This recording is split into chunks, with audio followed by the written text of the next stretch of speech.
الحمد لله رب العالمين والعاقبة للمتقين والصلاة والسلام على رسوله محمد وعلى آله وأصحابه أجمعين وعلى من تبعهم بإحسان إلى يوم الدين. أما بعد، عن أم سلمة رضي الله تعالى عنها قالت: سمعت رسول الله صلى الله عليه وسلم يقول: لا يبغض عليا مؤمن ولا يحبه منافق. رواہ ابن ابی شیبہ فی المصنف او کما قال علیہ الصلوات والتسلیمات۔ بزرگان محترم اور میرے عزیز دوستوں اور بھائیوں، اللہ جل جلالہ نے ہم سب کو جناب نبی کریم صلی اللہ علیہ وسلم کی اطاعت کرنے کا حکم دیا ہے، اور یوں کہہ لیجئے کہ اللہ تعالیٰ نے اپنے تک رسائی کا صرف ایک ہی راستہ رکھا ہے، اور وہ ہے نبی کریم صلی اللہ علیہ وسلم کی سنت پر عمل۔ قرآن کریم نے اس کا واضح ارشاد ہے کہ قُلْ إِن كُنْتُمْ تُحِبُّونَ اللَّهَ، آپ ان کو کہہ دیجئے کہ اگر تم لوگ اللہ جل جلالہ سے محبت کرتے ہو، اللہ کی محبت کے دعوے دار ہو، فَاتَّبِعُونِي، تو میری اتباع کرو۔ اس کا نتیجہ یہ ہوگا یحببکم اللہ، اللہ بھی تم سے محبت کرے گا، وَيَغْفِرْ لَكُمْ ذُنُوبَكُمْ، اور تمہارے گناہوں کو معاف کر دے گا۔ گویا کہ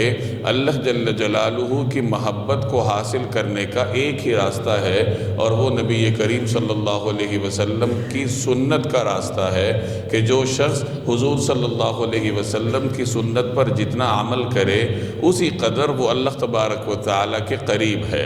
اب یہ سنت ہمیں کہاں سے پتہ چلے گی؟ سنت کا علم ہمیں کہاں سے ہوگا؟ تو سنت کا علم حاصل کرنے کے دو ذرائع ہیں، دو ایسے ذریعے نبی کریم صلی اللہ علیہ وسلم نے چھوڑے ہیں کہ جن کی بنیاد پر امت کے لیے سنت کا ورثہ چھوڑا گیا، یا امت کے لیے سنت حاصل کرنے کا ذریعہ رکھا گیا۔ ایک تو کتابیں ہیں کہ آپ کتابوں کے ذریعے نبی کریم صلی اللہ علیہ وسلم کی سنت معلوم کر سکتے ہیں کہ آپ صلی اللہ علیہ وسلم نے کس کام کرنے کی ترغیب دی، یا کون سا کام آپ صلی اللہ علیہ وسلم کو پسند تھا، یہ آپ کو سنت کی کتابوں میں، حدیث کی کتابوں میں ملے گا۔ اور دوسرا بڑا ذریعہ رجال ہیں، بندے ہیں۔ آپ صلی اللہ علیہ وسلم نے سب سے پہلے صحابہ کرام کی تربیت کی۔ صحابہ کرام گویا چلتی پھرتی سنت کی تصویر تھے، اور صحابہ کرام کے بعد تابعین ہیں، تبع تابعین ہیں۔ ہر زمانے میں امت میں ایسے صلحاء رہے ہیں جو نبی کریم صلی اللہ علیہ وسلم کی سنت پر عمل کرتے ہیں، اور ان کی زندگی کو دیکھ کر انسان نبی کریم صلی اللہ علیہ وسلم کی سنت کا علم حاصل کر سکتا ہے کہ وہ اس طرح عمل کر رہے ہیں۔ اس کا مطلب یہ ہے کہ نبی کریم صلی اللہ علیہ وسلم نے یہ عمل اس طرح کیا۔ تو آپ صلی اللہ علیہ وسلم نے صحابہ کی جماعت کو تیار کیا۔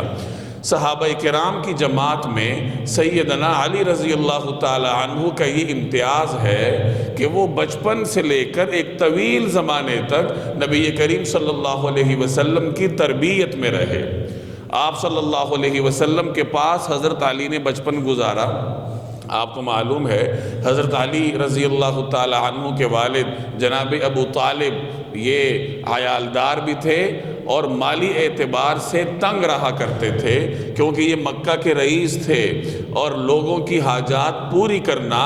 رئیس اور سردار اپنی ذمہ داری سمجھتا تھا۔ تو لوگوں کی حاجات پوری کرتے کرتے بعض اوقات مقروض ہو جایا کرتے تھے، اور ذرائع آمدن کچھ اتنے زیادہ نہیں تھے۔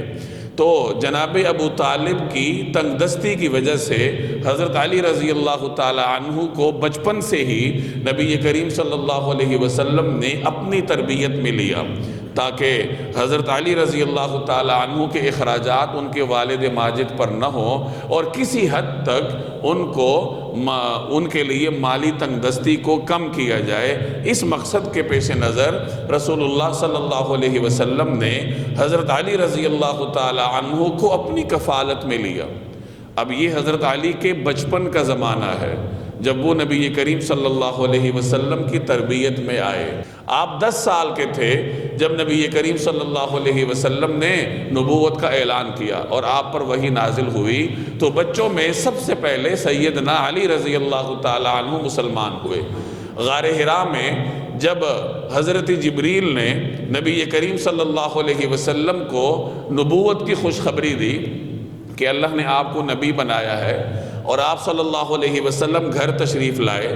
تو گھر میں ام المومنین حضرت خدیجہ تھیں، آپ کی صاحبزادیاں تھیں، حضرت علی بھی آپ کے گھر میں آپ کی کفالت میں تھے، حضرت زید بن حارثہ رضی اللہ تعالی عنہ یہ حضور صلی اللہ علیہ وسلم کے خدمتگار تھے، حضرت ابوبکر صدیق رضی اللہ تعالی عنہ یہ نبی کریم صلی اللہ علیہ وسلم کے رفیق تھے، قریبی دوست تھے۔ تو ان میں سے پہلے کون مسلمان ہوا، بعد میں کون مسلمان ہوا، یہ سیرت کے محققین کے لیے ایک بڑا معمہ ہے کہ ترتیب کیسے دی جائے، چونکہ یہ سارے ہی حضور صلی اللہ علیہ وسلم کی قریبی شمار ہوتے تھے، تو آسانی کے لیے پھر یہ ترتیب اپنائی گئی کہ خواتین میں سب سے پہلے حضرت خدیجہ رضی اللہ تعالی عنہ مسلمان ہوئی، بچوں میں سب سے پہلے حضرت علی رضی اللہ تعالی عنہ مسلمان ہوئے، بالغوں میں سب سے پہلے حضرت ابوبکر صدیق رضی اللہ تعالی عنہ مسلمان ہوئے،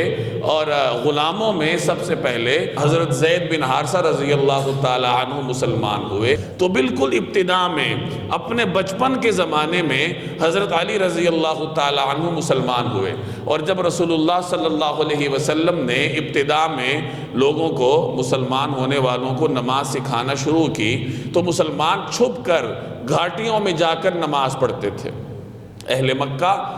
ایک نماز سے واقف تھے جو سورج طلوع ہونے کے بعد اشراق کے جو نوافل ہیں، مکہ والے اس سے واقف تھے، اسی طریقے سے شام کی نماز سے بھی واقف تھے۔ عین ممکن ہے کہ یہ دین ابراہیمی کی کوئی باقیات ہوں جو مکہ کے ماحول میں موجود تھیں، تو یہ نماز حضور صلی اللہ علیہ وسلم بھی بیت اللہ میں ادا کرتے تھے، چونکہ یہ نماز اہل مکہ کے لیے اجنبی نہیں تھی، اور جو باقی نمازیں ہیں وہ مسلمان گھاٹیوں میں خفیہ طریقے سے ادا کرتے تھے۔ تو ایک روایت میں آتا ہے کہ اسی طریقے سے حضرت علی رضی اللہ تعالی عنہ ایک مرتبہ نبی کریم صلی اللہ علیہ وسلم کے ہمراہ کسی گھاٹی میں نماز ادا کر رہے تھے، تو وہاں سے جناب ابو طالب کا گزر ہوا، تو انہوں نے جب دیکھا کہ یہ اس طریقے سے کام ہو رہا ہے، اور بعد میں انہوں نے حضرت علی رضی اللہ تعالی عنہ کے اس عمل پر اطمینان کا اظہار کیا کہ آپ حضور صلی اللہ علیہ وسلم کے ساتھ ہیں اور ان کے طریقے پر ہیں۔ تو اور اسی طرح ایک روایت میں آتا ہے کہ جب آپ صلی اللہ علیہ وسلم نے خاندان والوں کو جمع کیا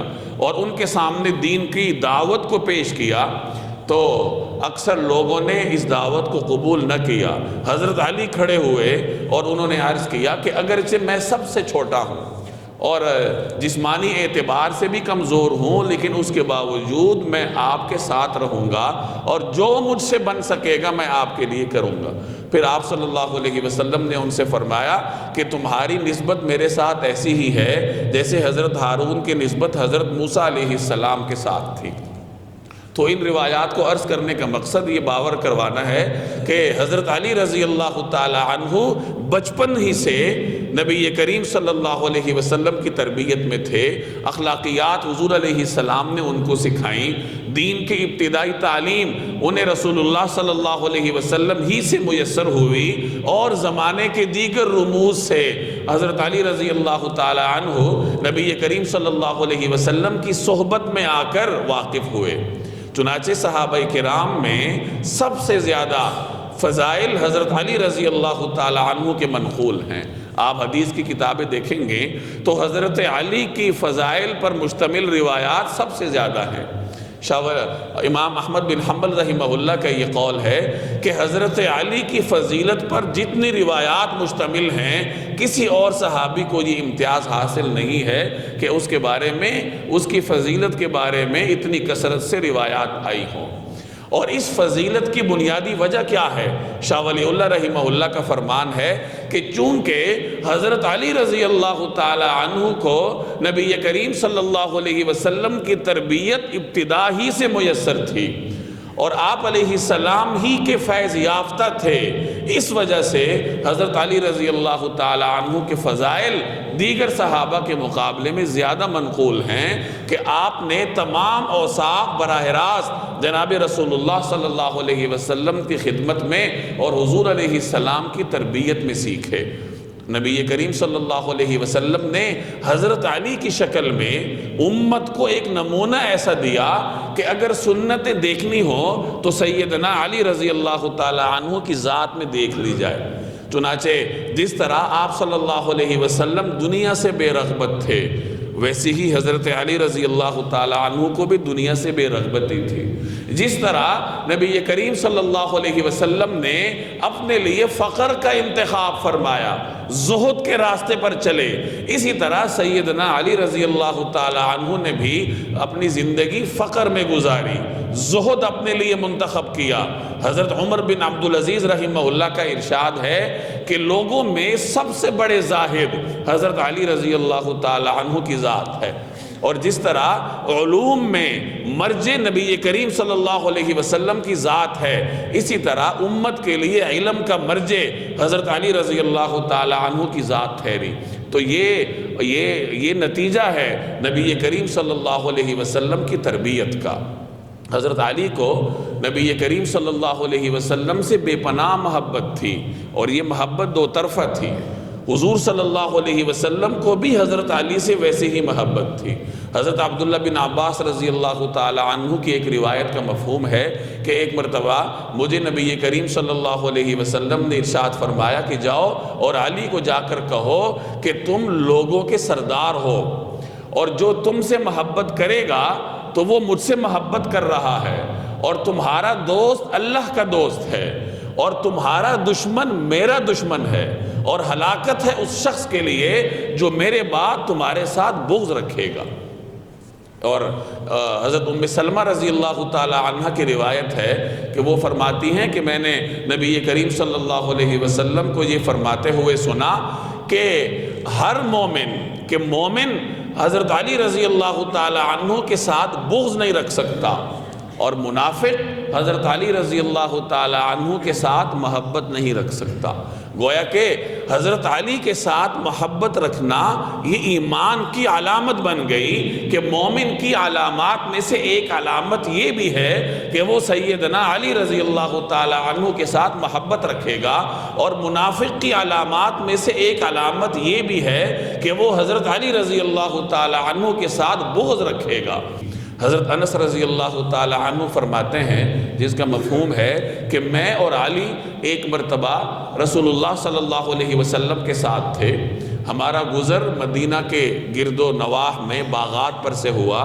جب ہم ایک باغ کے پاس سے گزرے تو حضرت علی نے عرض کیا کہ یا رسول اللہ، یہ کتنا خوبصورت باغ ہے۔ تو آپ صلی اللہ علیہ وسلم نے فرمایا کہ علی، جنت میں تمہارا باغ اس سے زیادہ خوبصورت ہوگا۔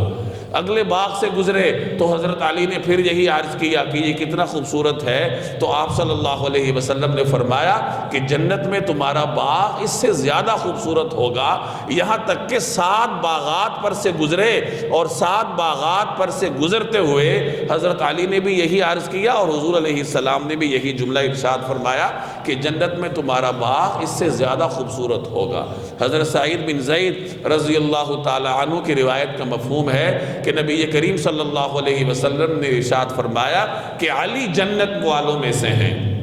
یعنی جس طرح آپ صلی اللہ علیہ وسلم نے دیگر کچھ صحابہ کے بارے میں جنت کی پیشین گوئی فرمائی، تو ان میں حضرت علی رضی اللہ تعالی عنہ بھی سر فہرست ہیں کہ رسول اللہ صلی اللہ علیہ وسلم نے دنیا میں ہی سیدنا علی رضی اللہ تعالی عنہ کے جنتی ہونے کی پیشین گوئی فرمائی۔ اور جیسے میں نے شروع میں عرض کیا کہ یہ محبت دو طرفہ تھی، جس طرح رسول اللہ صلی اللہ علیہ وسلم کو حضرت علی سے محبت تھی، اسی طرح سیدنا علی کو نبی کریم صلی اللہ علیہ وسلم سے محبت تھی۔ چنانچہ ایک روایت میں آتا ہے، غالباً ابن عساکر کی روایت ہے کہ ایک مرتبہ سیدنا علی رضی اللہ تعالی عنہ نے دیکھا کہ نبی کریم صلی اللہ علیہ وسلم کے گھر میں فاقہ ہے، کھانے کے لیے کچھ نہیں ہے۔ تو آپ سے برداشت نہ ہوا اور آپ مزدوری کرنے کے لیے نکل کھڑے ہوئے۔ چونکہ حضرت علی بھی فقیر تھے، فقر اختیار کیا ہوا تھا، حضرت علی نے بھی زہد اور فقر کو اختیار کیا تھا، ان کے پاس بھی کچھ کھانے کو نہیں تھا کہ وہ حضور علیہ السلام کی خدمت میں پیش کرتے۔ تو مزدوری کے لیے نکل کھڑے ہوئے، ایک یہودی کے باغ پر پہنچے اور اس کے ساتھ معاملہ طے ہوا کہ میں تمہیں کنویں سے پانی کے ڈول نکال کے دیتا ہوں، اور ہر ڈول کے بدلے میں ایک کھجور بطور معاوضے کے طے ہوئے۔ چنانچہ حضرت علی نے 17 ڈول نکالے، اور 17 ڈول نکالنے کی اجرت کے طور پر 17 کھجوریں حاصل کی۔ اس یہودی نے انہیں اختیار دیا کہ آپ کھجور کی جو قسم لینا چاہیں آپ لے لیجئے۔ تو حضرت علی رضی اللہ تعالی عنہ نے 17 عجوہ کھجوریں منتخب کی اور لا کر حضور صلی اللہ علیہ وسلم کی خدمت میں پیش کی۔ تو آپ صلی اللہ علیہ وسلم نے ان سے پوچھا کہ یہ عمل آپ نے اللہ اور اس کے رسول کی محبت میں کیا ہے؟ تو حضرت علی نے عرض کیا کہ جی ہاں یا رسول اللہ، مجھے اللہ اور اس کے رسول کی محبت نے یہ عمل کرنے پر مجبور کیا۔ تو آپ صلی اللہ علیہ وسلم نے فرمایا کہ جو شخص اللہ اور اس کے رسول سے محبت کرتا ہے اس کی طرف مصائب اتنی تیزی سے آتے ہیں جتنا تیزی سے سیلاب کا پانی اپنے منتہا اور اپنی منزل کی طرف بڑھتا ہے۔ اور جو شخص اللہ اور اس کے رسول سے محبت کرتا ہے اسے چاہیے کہ مصیبتوں سے بچنے کے لیے اپنے لیے کوئی راستہ تلاش کر لے کہ اس کی طرف مصیبتیں متوجہ ہوں گی۔ تو اس روایت سے معلوم ہوا کہ سیدنا علی رضی اللہ تعالی عنہ کو جناب رسول اللہ صلی اللہ علیہ وسلم سے کس قدر محبت تھی۔ غزوہ خیبر میں رسول اللہ صلی اللہ علیہ وسلم نے ارشاد فرمایا کہ میں کل ایسے شخص کو علم دوں گا، ایسے شخص کو جھنڈا دوں گا جو اللہ اور اس کے رسول سے محبت کرتا ہے اور اللہ اور اس کے رسول بھی اس سے محبت کرتے ہیں۔ جب یہ جملہ آپ نے ارشاد فرمایا تو بہت سارے صحابہ کو یہ تمنا ہوئی کہ کاش اس جملے کا مصداق ہم بن جائیں، کیونکہ یہ بہت بڑی بشارت تھی اس شخص کے لیے کہ جس کو یہ جھنڈا ملے گا کہ وہ اللہ اور اس کے رسول سے محبت کرتا ہے اور اللہ اور اس کے رسول اس سے محبت کرتے ہیں۔ چنانچہ جب اگلا دن ہوا تو آپ صلی اللہ علیہ وسلم نے فرمایا کہ علی کو بلاؤ۔ لوگوں نے عرض کیا کہ وہ بیمار ہے، انہیں آشوب چشم کا مرض تھا۔ تو آپ صلی اللہ علیہ وسلم نے ان کی آنکھوں پر اپنا لعاب مبارک لگایا جس سے اللہ نے انہیں شفا عطا فرمائی، اور پھر اپنا علم عطا فرمایا اور کہا کہ جاؤ اور اس قلعے کو فتح کرو۔ تو اس روایت سے حضرت علی رضی اللہ تعالی عنہ کے بارے میں یہ ایک بڑی بشارت معلوم ہوئی کہ حضرت علی وہ شخصیت ہیں جن کے بارے میں حضور صلی اللہ علیہ وسلم نے یہ بشارت دی کہ وہ اللہ اور اس کے رسول سے محبت کرتے ہیں اور اللہ اور اس کا رسول حضرت علی رضی اللہ تعالی عنہ سے محبت کرتے ہیں۔ اور جیسے میں نے ابتدا میں عرض کیا کہ یہ حضرت علی کو جو یہ عظیم منصب ملا یہ ان کے اندر موجود صلاحیت کی وجہ سے ملا کہ انہوں نے حضور علیہ السلام کی تربیت پائی تھی بچپن سے لے کر جوانی تک، اور بعد میں جب تک حضور صلی اللہ علیہ وسلم حیات رہے حضرت علی رضی اللہ تعالی عنہ نبی کریم صلی اللہ علیہ وسلم کے ساتھ رہتے تھے، سفر میں بھی حضور علیہ السلام کے ساتھ رہتے تھے۔ چنانچہ ایک شخص نے حضرت عائشہ رضی اللہ تعالی عنہ سے سوال کیا موزوں پر مسح کے بارے میں، مسئلہ پوچھا تو حضرت عائشہ نے فرمایا علی سے پوچھو کیونکہ وہ سفر میں حضور صلی اللہ علیہ وسلم کے ساتھ رہتے ہیں۔ تو سفر میں بھی ساتھ ہیں اور مدینہ میں بھی ساتھ ہیں کہ پیغمبر کے حجرے کے ساتھ حضرت علی اور حضرت فاطمہ رضی اللہ تعالی عنہ کا حجرہ تھا۔ تو نبی کی صحبت زیادہ ملنے کی وجہ سے اور پیغمبر کی تربیت نے حضرت علی رضی اللہ تعالی عنہ کے اندر موجود اس صلاحیت کو کندن بنا دیا کہ وہ حضور علیہ السلام کی سنتوں کا عکس بن گئے لوگوں کے لیے، کہ کسی نے پیغمبر کی سنت دیکھنی ہو، پیغمبر کا عمل دیکھنا ہو تو حضرت علی کا عمل دیکھ لے۔ اور حضرت علی صحابہ کرام کے معاشرے میں نبی کریم صلی اللہ علیہ وسلم کے سب سے زیادہ مزاج شناس تھے۔ تو گویا انہیں یہ جو منصب ملا یا جو فضیلت ملی یہ ان کے ذاتی عمل کی وجہ سے تھا کہ اللہ تبارک و تعالی نے ان میں حضور علیہ السلام کی سنت پر عمل کرنے کا جذبہ رکھا تھا، اور اس عمل کے جذبے کی وجہ سے اور سنت پر عمل کرنے کی وجہ سے اللہ تبارک و تعالی نے اتنے بلند مقام حضرت علی رضی اللہ تعالی عنہ کو عطا کیے۔ یوں تو حضرت علی رضی اللہ تعالی عنہ کی بے شمار خصوصیات ہیں، لیکن 3 خصوصیات حضرت علی رضی اللہ تعالی عنہ کے لیے علامت کی حیثیت رکھتی ہیں۔ پہلے نمبر پر شجاعت ہے کہ اللہ نے حضرت علی رضی اللہ تعالی عنہ کو بے مثال شجاعت عطا فرمائی تھی۔ جس وقت دو بدو جنگ ہوتی تھی تلواروں کے ساتھ، نیزوں کے ساتھ آمنے سامنے، تو لشکر میں جو علم بردار ہوتا تھا اسے بنیادی حیثیت حاصل ہوتی تھی، اور دشمن کی نگاہوں کا مرکز بھی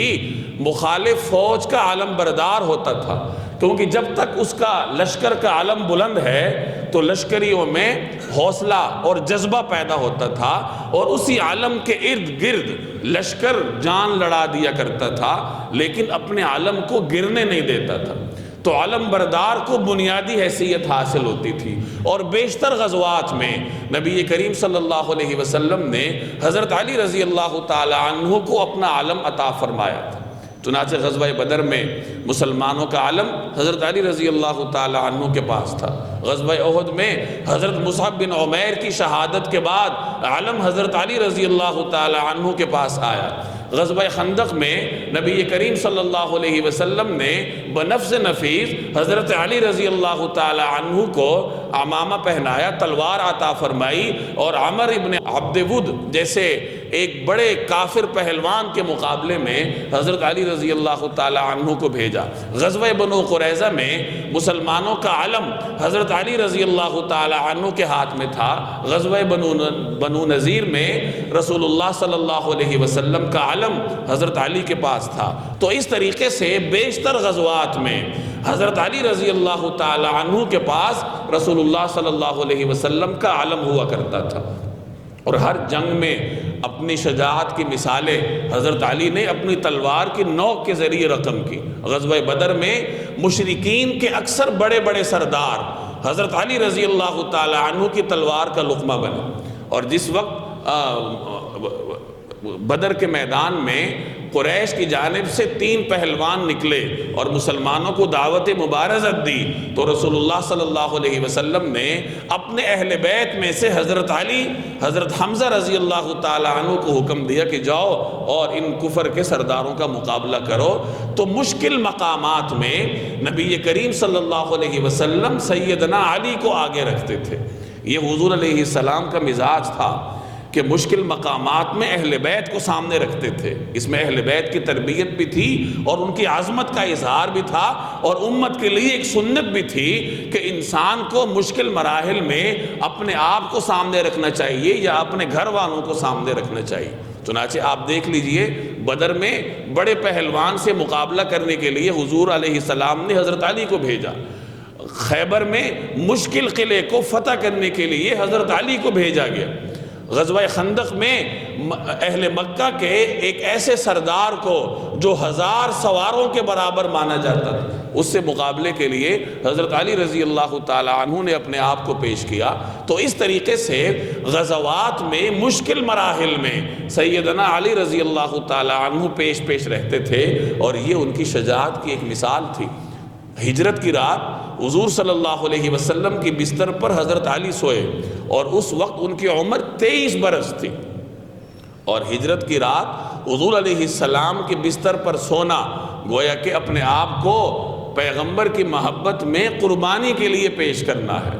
کیونکہ باہر اہل مکہ نے محاصرہ کیا ہوا تھا، وہ رسول اللہ صلی اللہ علیہ وسلم کی جان کے درپے تھے۔ ایسے مشکل مرحلے میں سیدنا علی رضی اللہ تعالی عنہ کو نبی کریم صلی اللہ علیہ وسلم نے اپنے بستر پر سلایا۔ تو ایک تو ان کی نمایاں وصف ان کی شجاعت تھی، اور دوسرا ان کا نمایاں وصف ان کا زہد تھا، فقر، کہ والد تاجر تھے، دادا تاجر تھے، بنو ہاشم کے بڑے حضرات تجارت میں اپنا ایک نام رکھتے تھے، لیکن اس کے باوجود حضرت علی رضی اللہ تعالی عنہ نے اپنے لیے مزدوری کا، فقر کا، زہد کا راستہ اختیار کیا۔ ایک روایت میں آتا ہے کہ حضرت علی سردیوں کے موسم میں گرمی کے کپڑے پہنتے تھے، اور گرمی کے موسم میں سردی کے کپڑے پہنتے تھے، اور ان کے ساتھی نے ان سے پوچھا کہ یہ آپ کیا کرتے ہیں؟ تو انہوں نے رسول اللہ صلی اللہ علیہ وسلم کی ایک دعا کا حوالہ دیا کہ حضور علیہ السلام نے میرے لیے دعا فرمائی تھی کہ یا اللہ اس کو سردی گرمی سے محفوظ رکھنا، تو اس دن کے بعد میرے اوپر موسم کا اثر نہیں ہوتا۔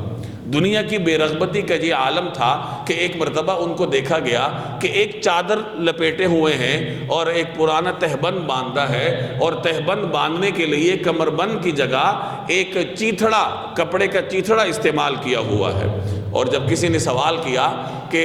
اس قدر زہد کیوں اختیار کیا ہے یا اس کپڑے کو اختیار کرنے کی وجہ کیا ہے، تو حضرت علی نے ارشاد فرمایا کہ اس کپڑے میں عافیت زیادہ ہے، یہ ریا سے دور ہے، نماز پڑھنے میں اس میں آسانی ہوتی ہے، اور یہی مومن کی سنت ہے۔ اور ایک موقع پر آپ نے مسلمانوں سے ارشاد فرمایا کہ مسلمانوں، میں نے تمہارے مال میں سے کچھ نہیں لیا سوائے اس ہدیے کے، اور جیب سے عطر کی کوئی شیشی نکالی اور فرمایا کہ یہ مجھے ایک دہقان نے بطور ہدیے کے دی ہے، اور پھر تشریف لے گئے اور وہ بھی بیت المال میں جمع کروا دیا۔ تو اس طریقے سے حضرت علی نے اپنے آپ کو دنیا سے دور رکھا ہوا تھا، اور یہ در حقیقت رسول اللہ صلی اللہ علیہ وسلم کی تربیت کا اثر تھا۔ جس طرح حضرت فاطمہ کو آپ صلی اللہ علیہ وسلم نے دنیا سے دور رکھا، اسی طرح سیدنا علی کو بھی دنیا سے دور رکھا، اور آگے ان کی اولاد میں بھی آپ کو فقر کے نمونے ملیں گے۔ تو رسول اللہ صلی اللہ علیہ وسلم کے فقر اور زہد کا اگر کوئی سب سے بڑا نمونہ آپ کو ملے گا تو حضرت علی اور ان کے گھر میں آپ کو دستیاب ہوگا، ان کے گھر میں آپ کو ملے گا۔ تو اس طریقے سے زہد اور فقر یہ حضرت علی کا ایک نمایاں وصف تھا۔ اور تیسرا وصف حضرت علی کا علم تھا کہ اللہ جل جلالہ نے انہیں بیش بہا علم عطا فرمایا تھا۔ وہ شروع ہی سے حضور علیہ السلام کی تربیت میں تھے، قرآن کریم حضور علیہ السلام سے سیکھا، قرآن کریم کی تشریحات جناب رسول اللہ صلی اللہ علیہ وسلم کی زبانی وہ سنتے رہے، اور پھر اللہ نے انہیں قرآن کریم سے حکم نکالنے کا اور قرآن کریم کی بنیاد پر اجتہاد کرنے کا وہ ملکہ عطا فرمایا کہ صحابہ کرام مشکل مسائل میں حضرت علی کی طرف رجوع کرتے تھے۔ حضرت عمر کے بارے میں آتا ہے کہ وہ کسی ایسے مشکل مسئلے سے پناہ مانگتے تھے کہ جس کو حل کرنے کے لیے علی بن ابی طالب موجود نہ ہو۔ یہ صحابہ کرام کے معاشرے میں حضرت علی رضی اللہ تعالی عنہ کے علوم کو سمجھنے کے لیے ایک مثال ہے کہ کس طریقے سے اللہ تبارک و تعالی نے انہیں علوم میں وافر مقدار عطا فرمائی۔ یہ جو آج مسلمان عربی گرامر سیکھتے ہیں، یہ حضرت علی کا امت مسلمہ پر احسان ہے کہ انہوں نے عربی گرامر کے ابتدائی قواعد کو مدون کیا تھا۔ گویا ہر وہ عجمی جو عربی سیکھنے کی کوشش کرتا ہے اور عربی سیکھنے کے لیے گرامر کا ہی سہارا لینا پڑتا ہے، چاہے وہ گرامر پڑھنے کے قدیم طریقے ہوں یا جدید اسلوب پر عربی زبان کو سمجھا جائے، تو عربی سیکھنے والا ہر آدمی حضرت علی رضی اللہ تعالی عنہ کے احسان تلے دبا ہوا ہے۔ حضرت ابو الاسود رضی اللہ تعالی عنہ فرماتے ہیں کہ میں نے ایک مرتبہ دیکھا کہ حضرت علی رضی اللہ تعالی عنہ بڑے فکر مند بیٹھے ہوئے ہیں، تو میں نے ان سے پوچھا امیر المومنین آپ کیوں اتنے فکر مند ہیں؟ تو انہوں نے عرض کیا کہ میں تمہارے معاشرے میں لوگوں کو دیکھتا ہوں کہ وہ غلط عربی بولتے ہیں، چونکہ اسلام پھیل چکا تھا، بہت سارے عجمی بھی اسلام میں داخل ہو چکے تھے، تو وہ ان کو عربی سے واسطہ پڑتا تھا قرآن کریم حدیث سیکھنے کے لیے۔ تو حضرت علی نے فرمایا کہ میں لوگوں کو غلط عربی بولتے ہوئے دیکھتا ہوں، اور میں اس فکر میں ہوں کہ کچھ ایسے قواعد مدون کر دوں کہ لوگ ان کی بنیاد پر آسانی سے عربی سیکھ سکیں۔ چنانچہ ابو الاسود کہتے ہیں کہ چند دن کے بعد جب میں حضرت علی کے پاس گیا تو انہوں نے مجھے ایک تحریری یادداشت عطا فرمائی جس پر عربی گرامر کے کچھ ابتدائی اصول لکھے تھے۔ چنانچہ انہی اصولوں کو بنیاد بنا کر آگے پھر امت مسلمہ کام کرتی رہی، اور عربی گرامر کی مختلف شاخیں بنی اور گرامر کو ترویج ملی۔ تو گویا کہ عربی سیکھنے کے لیے ہر انسان بالواسطہ طور پر سیدنا علی رضی اللہ تعالی عنہ کا محتاج ہوتا ہے۔ حضور علیہ السلام کے اہل بیت میں سے ہونے کی حیثیت سے، صحابی رسول ہونے کی حیثیت سے حضرت علی رضی اللہ تعالی عنہ ہر مسلمان کے لیے ایک روشن نمونے کی حیثیت رکھتے ہیں، اور ہر مسلمان کو ان سے محبت بھی ہوتی ہے۔ اس محبت میں عمل کا عنصر بھی شامل کر دیا جائے تو پھر ہر مسلمان کا بیڑا پار ہے کہ جس طریقے سے حضرت علی نے زندگی گزاری، اور جس طرح حضرت علی سنت پر عمل کرتے تھے، اور جس طرح حضرت علی نے لوگوں کے لیے علم میں مثالیں چھوڑی ہیں تو اسی طریقے پہ عمل کرتے ہوئے ہر مسلمان